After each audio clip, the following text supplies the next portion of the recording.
some music. Let us call on stage Lalduhsaki, 5th semester Mizo department to present a song.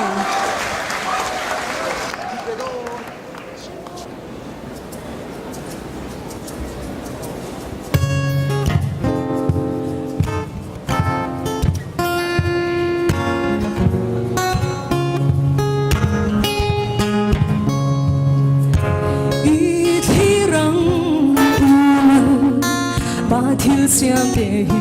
chui sen hoa ăn đi lâu van dum po cara de kian sia roal den lung roal den toalan le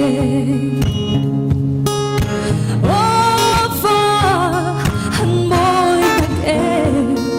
lau pa thiếu xiêm rau pui tak de ang moi sia soi sen ăn đi lô ô cây rồng cà khi bang thầy lo về partin le tin tin po ăn hồn le siamtu đi ngồi turi sirva va khoai pen he lên bên năn bề chim đi tan lung lông na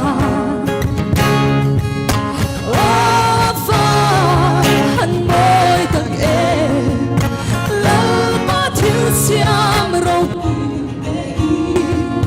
ăn môi xia hi soi sen ăn đi lô ô cây rồng cà thi bang thầy lo về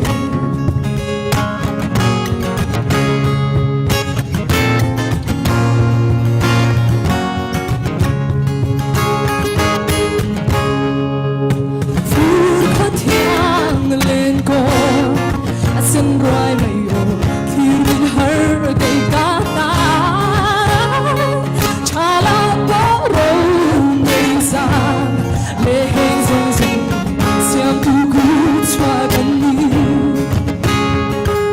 ô pha hằn môi tặng em lâu mà thiếu xiêm râu bùi tặng đê ăn môi xia hi soi sen ăn đi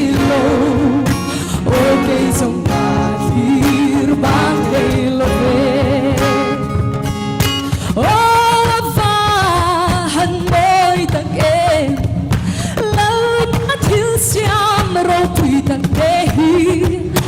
ăn môi xia hi soi sen ăn đi lô ô cây rồng cà khi bang thầy lo về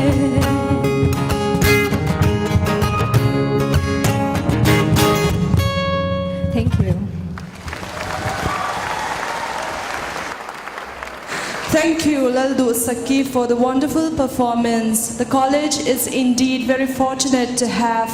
the best singers from the state.